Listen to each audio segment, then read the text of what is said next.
Weekly current affairs में आपका स्वागत है। अक्टूबर का ये लास्ट जो वीक है उसके करंट अफेयर्स हम ज्योग्राफी और एनवायरनमेंट के देख रहे हैं। आगे बढ़ने से पहले दीपावली का जो ऑफर है अनअकैडमी पर वो शुरू हो चुका है और आपको इस प्राइस में, जी हाँ, 12 में क्या जोड़ दूं कि 15 आ जाए, तीन तीन महीने का फ्री एडिशनल बेनिफिट। ये ऑफर जो एंड हो रहा था वो एक्सटेंशन हो चुका है, तो 30 अक्टूबर तक आप सब्सक्रिप्शन ले सकते हैं। और मेरा डिस्काउंट कोड आपको सबको पता है, SGYT10। इसका आप इस्तेमाल करके अपनी प्रिपरेशन को नेक्स्ट लेवल पर ले जा सकते हैं। कंप्लीट यूपीएससी की तैयारी जीरो से बिल्कुल एडवांस लेवल तक। और साथ ही साथ जो है ये शॉर्ट रिवार्ड्स आपके लिए अवेलेबल है। इसमें सब्सक्रिप्शंस के लिए भी आपको ऑफ भी जो है मिल जाएगा, तो इसकी लिंक भी आपको नीचे मिल जाएगी। खैर, शुरू करते हैं सबसे पहले करंट अफेयर्स में। भैया मैंने सिर्फ एक ही कारण से इस करंट अफेयर्स को लेकर आए हैं कि भैया राजस्थान में आपको एक रामगढ़ विषधारी टाइगर रिजर्व मिलता है। तो ये अच्छे से याद रखना, बड़े रिसेंट टाइगर रिजर्व में बना हुआ है ये रामगढ़ विषधर टाइगर रिजर्व। नेशनल पार्क ना होते हुए भी टाइगर रिजर्व है, अच्छी चीज़ है ये भैया। दूसरी इंपॉर्टेंट बात आपको जो याद रखनी है कि ये अपने आप में, यहाँ पे हालांकि एक टाइगर की जो है मृत्यु हुई थी तो उसको लेकर काफ़ी ज़्यादा कंजर्वेशन को लेकर सवाल थे, बट इतना तो कम से कम याद रख सकते हैं हम, रामगढ़ विषधरी राजस्थान का ये टाइगर रिजर्व है। ठीक है, बाकी तो तुम याद करते रहते हो। इसके बाद में और कौन कौन से टाइगर रिजर्व है राजस्थान में वो आप कमेंट में बता सकते हो। बूंदी डिस्ट्रिक्ट के आसपास आपको देखने को मिल रहा होता है। दूसरी इंपॉर्टेंट बात, विंध्यन और अरावली के आसपास के क्षेत्र हैं। हालांकि अरावली रेंज थोड़ा और नज़दीकी आपको रीजन में देखने को मिलेगा, विंध्यन तो काफ़ी ज़्यादा थोड़ा साउथ में, लेकिन एक्सटेंशंस जो हैं, तो टोपोग्राफी में हम बात करेंगे इन दोनों के आसपास की टोपोग्राफी हमें बेसिकली दिखाई दे रही होती है। मतलब है तो वो अरावली के फीचर्स के नज़दीक, बट इस चीज़ को जो है ध्यान रखना। उसके बाद में आप ये कह सकते हो कि चंबल नदी जो है उसकी ट्रिब्यूटरी मेज रिवर वगैरह भी आपको यहाँ पर दिखाई दे सकती है। अब चूंकि राजस्थान के आसपास का एरिया है, मतलब वो थोड़ा सा ड्राइनेस रहेगी, मतलब एरिडिटी रहेगी, शुष्कता रहेगी, तो ड्राइड एसिडियस फॉरेस्ट के क्षेत्र भी अपन लोगों को याद रख सकते हैं। तो कभी कभी आसपास का वो एक तरह से आप कह सकते हो कि पूछ सकता है रीजन वेजिटेशन वगैरह, तो ये चीज़ अपने को ध्यान रखना है। ठीक है, उसके बाद में अफ्रीकन बाउब्स जो हैं ये ड्राई अप हो रहे हैं भैया, सूख रहे हैं क्लाइमेट चेंज के चलते। ये पेड़ आप लोगों ने देखे होंगे, बड़े यूनिक आपको दिखाई दे रहे होंगे। इनका तंत्र जो है इतना ब्रॉड होता है कि पानी को स्टोर करके रख रहे होते हैं। ये अफ्रीका के सवाना रीजन में हमें जो है ये देखने को मिलता है। और अफ्रीका का सवाना मतलब ग्रासलैंड वाले जो फीचर्स हैं, और इसे ट्री ऑफ लाइफ भी कहते हैं।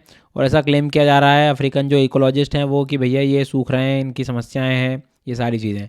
इसके साथ साथ सॉइल की ह्यूमिडिटी को मेंटेन करने में, न्यूट्रिएंट्स को रिसाइकल करने में, सॉइल इरोजन को कम करने में इनकी बड़ी सहायता होती है सर। तो अफ्रीका के जो ग्रासलैंड रीजन्स हैं उन जगहों पे तो काफ़ी महत्वपूर्ण पेड़ माने जाते हैं। तो आधों को तो ये ध्यान रखना है भैया कि ये एक वृक्ष का नाम है, इतना ही अभी अपन फिलहाल याद रखें। तो अभी अपने लिए एक मैसिव ट्रंक होता है, पानी स्टोर कर सकता है, एब्जॉर्ब कर सकता है, इस तरह से पूछ के ये सवाल आ सकता है। तो थोड़ा सा ये चीज़ ध्यान रखिएगा, अफ्रीका की काम की कहानी है। और उसके बाद में ऐसा माना जाता है कि इसका जो फ्रूट है उसमें विटामिन सी वगैरह भी है, न्यूट्रिएंट्स हैं मतलब, तो इसको जो है सेवन भी किया जाता है। अब इसके बाद में अगला एक जो है वो रोंगमई नागा काउंसिल जो मणिपुर है उनके द्वारा एक अपोजिशन स्ट्रॉन्ग अपोज किया है, एक प्रपोज्ड, एक तरह से आप कह सकते हो कि ऑयल एक्सप्लोरेशन वाली जगह को। तो अब ऑयल वगैरह निकाला जा रहा है तो थोड़ा सा समस्या तो है अपने आप में इस जगह पे, लेकिन अपने लिए ये चीज़ याद रखना है कि मणिपुर में एक वाइल्ड लाइफ सेंचुरी का क्षेत्र आ रहा है उसमें, इसके कारण ये काफ़ी ज़्यादा न्यूज़ में। तो जिलायद वाइल्ड लाइफ सेंचुरी अपने को पता होना चाहिए कि कहाँ पर है, मणिपुर में, एटलीस्ट याद रख सकते हो आप। अब वहाँ उसके आसपास आपको एक रिवर यदि फेमस पता हो तो बराक रिवर तो आपको पता ही होगी। बिल्कुल ठीक है सर। मतलब असल में यहाँ पर झीलों के लिए भी प्रसिद्ध है ये, है ना, 7 झीलें हैं असल में। तो उसमें ये झेलद लेक से भी क्वेश्चन बन सकता है कि कहाँ का है, तो ये मणिपुर वगैरह का आप याद रख सकते हो। सेमी एवरग्रीन वगैरह है ये सारी चीज़ें। ठीक है, सेमी एवरग्रीन वगैरह क्यों कह रहे हैं, नॉर्थ ईस्ट का रीजन है, मानसून पहुंच जाता है, बारिश अच्छी हो जाती है, टेम्परेचर हल्का सा जो है थोड़ा सा आपको कमी देखने को मिलेगा। कम देखने से मतलब ये कि हिली एरियाज़ हैं इसलिए, तो आप इस तरह से इसको याद रख सकते हो। तो एक इन्फॉर्मेशन अपने लिए काम की हो गई। एक अच्छी चीज़ पता लगी है कि एक स्पीशीज़ है हॉर्नेट। ठीक है, हॉर्नेट की स्पीशीज़ है, हॉर्नेट मतलब ये दिख रहा होगा तुमको, कई लोग तो उसको भंवर कहे जाते हैं। अब इसकी एक खास बात ये है कि इसकी ये जो स्पीशीज़ है, हालांकि हॉर्नेट सा ऐसा सवाल भी आ सकता है किस फैमिली का है ये, तो ये वेस्पिडाई जो होता है। अब इसमें एक चीज़ अपने को याद रखना है कि ये ऐसे फूड्स कंज्यूम कर रहा होता है जिसमें थोड़ा अल्कोहल हो, और अल्कोहल सेवन करने के बाद विदाउट एनी साइड इफ़ेक्ट ये और कोई जितना एनिमल टॉलरेट नहीं कर सकता ये उतना टॉलरेट कर लेता है, मतलब उसके अल्कोहल लेवल्स को भी जो है काफ़ी सस्टेन कर लेता है। तो इस तरह का एक यूनिक बिहेवियर एग्जाम में पूछा जा सकता है, तो थोड़ा सा ध्यान रखना है कि हॉर्नेट फैमिली से संबंधित है। ठीक है, और इंसेक्ट फैमिली रखना है इसे अपने को याद। सोशल वेस्प ये वर्ड भी आ सकता है एग्ज़ाम में, तो इनसे संबंधित ये थोड़ा सा याद रखना है। येलो जैकेट वर्ड भी इसमें जो है अब प्रचलित है, ठीक है। और एशिया, यूरोप, अफ्रीका के क्षेत्रों में अपने को देखने को मिलता है। काफ़ी बड़े ऑर्गेनाइज्ड कॉलोनीज़ में रहते हैं ये।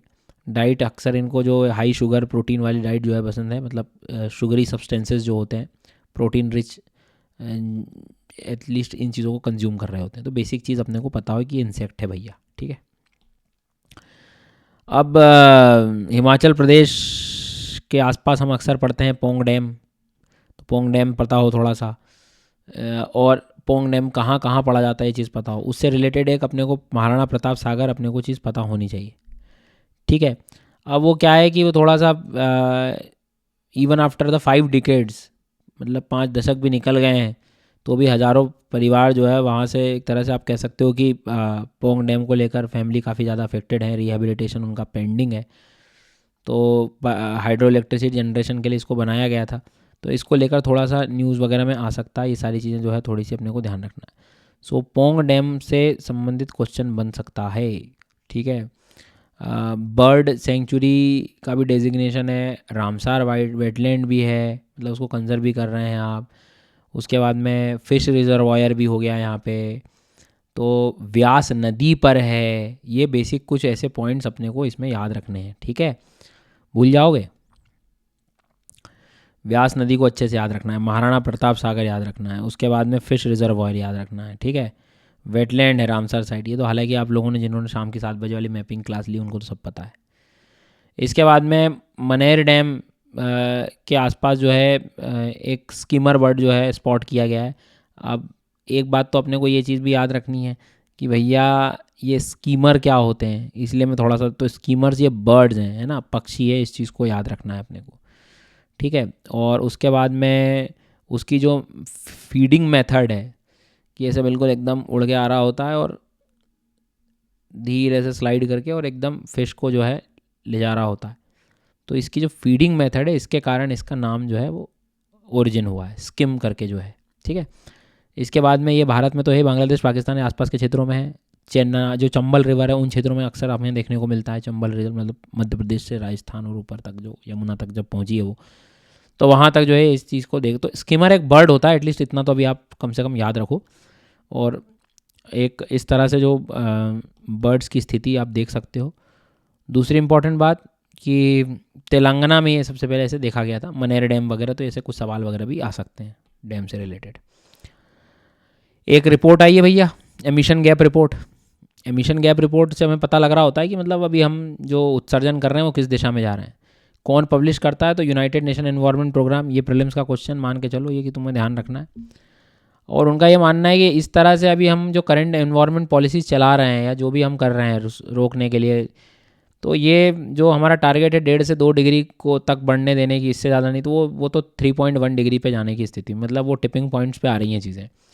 तो ये एक संकेत जो है थोड़ा सा मतलब इतना संतुष्टिजनक नहीं है, क्योंकि हमारी कहानी तो क्या थी, 2 डिग्री, ज़्यादा से ज़्यादा 1.5 डिग्री, पर वो सब चीज़ें जो हैं अब धीरे धीरे चेंज होती हुई दिखाई दे रही हैं, ऐसा इनका कहना है।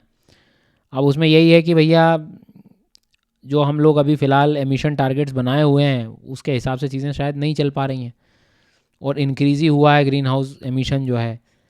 कुछ देश अभी कम करने में लगे हैं, तो कुछ देश अभी जो है उतने उस लेवल पे नहीं आए हैं। खैर अभी पेरिस एग्रीमेंट के हिसाब से चीज़ें देखो, टारगेट जो लिए हैं उसके हिसाब से इंटेंसिवली यदि काम किया जाए तो देखते हैं अब। बट ये एमिशन गैप रिपोर्ट क्या होती है, किसके द्वारा निकाली जाती है, ये चीज़ थोड़ी सी अपने को ध्यान रखना है। इसका पर्पज़ क्या है, तो हम एक्चुअल में जो ग्लोबल वार्मिंग हो रही है उसको लिमिट करने की एक प्रोग्रेस है ये, कि भैया आप किस लेवल पर जो है इसकी प्रोग्रेस जा रही है, किस लेवल से जो है इसको लिमिट हम लोग कर रहे हैं, ये सारी बातें, ठीक है। होप कि यहाँ तक मेरी बात आपको समझ में आ रही होगी। अब प्लेसेस इन न्यूज़ में क्यूबा न्यूज़ में रहा है, यहाँ पे बिजली वगैरह काफ़ी समय के लिए चली गई थी। ऑस्कर हरिकेन जो आया था यहाँ पर, तो एटलीस्ट याद रख सकते हो इसकी लोकेशन, इसकी कैपिटल, मतलब जोग्राफिकल लोकेशन देखना हो आपको तो ये आपके लिए जाना पड़ेगा आपको नॉर्थ अमेरिका और मैक्सिको की खाड़ी में। यहाँ पे हम एक फ्लोरिडा स्ट्रेट पढ़ते हैं, यहाँ पर युकाटन चैनल पढ़ते हैं। युकाटन चैनल को भी अपने को जो है याद रखना है। युकाटन चैनल मतलब जो गल्फ ऑफ मैक्सिको और कैरेबियन सी को जोड़ने का काम करता है। ये वर्ल्ड मैप की क्लासेस वगैरह में आप लोगों ने पढ़ा होगा। यहाँ पे कोबाल्ट, निकल, आयरन ओर वगैरह भी मिल जाता है, निकल वगैरह काफ़ी कुछ है। तो ये सारी चीज़ों को आप योग याद रख सकते हैं। कैरेबियन सागर के आसपास आपको देखने को मिलता है ये। इरी लेक न्यूज़ में रहा है, तो इरी लेक ग्रेट लेक्स में से है। 5 लेक्स मतलब जो नॉर्थ अमेरिका के हैं, नॉर्थ अमेरिका मतलब समझ गए होंगे वर्ल्ड मैप, इधर आप जो नॉर्थ अमेरिका देखते हो। और दूसरी इंपॉर्टेंट बात, लेक इरी जो है अपने आप में यहाँ पर यूएसए कनाडा की बॉर्डर पर डेट्रॉइट प्लेस अपने को यहाँ पर दिखाई देता है। जी हाँ, डेट्रॉइट मतलब आप समझ गए होंगे कि जो ऑटोमोबाइल सेक्टर के लिए प्रमुख है। डन, बेसिक चीज़ें हैं जो कम से कम याद रख सकते हो आप लोग। तो यहाँ पे एल्गल ब्लूम जो है कंपेरेटिवली थोड़ी मॉडरेट स्थिति में, तो एल्गल ब्लूम को लेकर है, मतलब जो शैवाल वगैरह उत्पत्ति उसको लेकर ये न्यूज़ में था। ज़्यादा कई बार कॉन्टेक्स्ट काम का नहीं, बट वो लेख पढ़ लेना।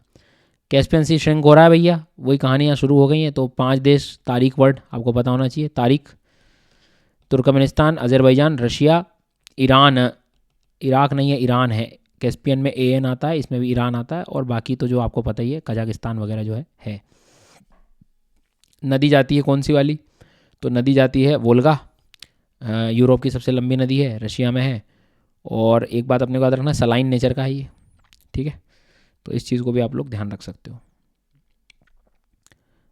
अगला है इटली। इटली को लेकर आप थोड़ा सा पढ़ सकते हैं। India Italy bilateral cyber dialogue जो हुआ था, तो इटली की कहानी बेसिक आपको पता है। वर्ल्ड मैप में एड्रियाटिक सागर लगा हुआ है, टायरेनियन सागर रखा हुआ है, रोम कैपिटल है, रोम टिबेर नदी के किनारे आपको देखने को मिल जाएगा, ठीक है। एक पो नदी इधर ऊपर है, पो रिवर का जो आपने प्लेन्स मैदान याद होंगे आपको, प्लेन ऑफ लोम्बार्डी, ये इटली के बड़े फेमस, ठीक है। एपेनाइन माउंटेन अपने को याद रखनी है यहाँ की कहानी। और यहाँ एक जो वेसुवियस वॉल्केनिक माउंटेन है वो भी आप याद रख सकते हैं। जी सर। और इसके बाद में ये सिसिली आइलैंड, सिसिली आइलैंड पे आप लोग याद रख सकते हो कि सिसिली आइलैंड है जहाँ पे हम एक एटना माउंटेन भी पढ़ते हैं, स्ट्रोम्बोली भी पढ़ते हैं। ये सार्डिनिया आइलैंड है, इटली का ही है। तो ये सब वर्ल्ड मैप में हम लोग काफ़ी कुछ पढ़ रहे होते हैं। तो ये इटली वगैरह है, तो थोड़ा आसपास आप चीज़ों को पढ़ सकते हैं। देखो ऐसे वर्ल्ड मैप तो हर बार कुछ ना कुछ न्यूज़ में बना रहता है, इसलिए मैं कहता हूँ वर्ल्ड मैप आप हमेशा पढ़ो। बढ़िया से सुदर्शन गुर्जर अनअकैडमी सर्च करो और वहाँ पे जाके पूरी वर्ल्ड मैपिंग फ्री में पढ़ो। बाकी ऑफ़र आपके लिए मैं बता दिया, सब्सक्रिप्शन लेकर आप इंडिया के मतलब बहुत सारे बच्चे इसका बेनिफिट ले रहे हैं। मैं बता रहा हूँ इतने बढ़िया तरीके से आपके सारे सब्जेक्ट्स हो जाएंगे, कोई तनाव लेने की ज़रूरत नहीं है। सो ये प्राइस जो है 30 के बाद इंक्रीज़ होगा। सो 23,999 ये प्राइस में आप सब्सक्रिप्शन लेकर, कोड मेरा पता ही है SGYT10, इसका आप इस्तेमाल करें। And thank you so much, let's crack it.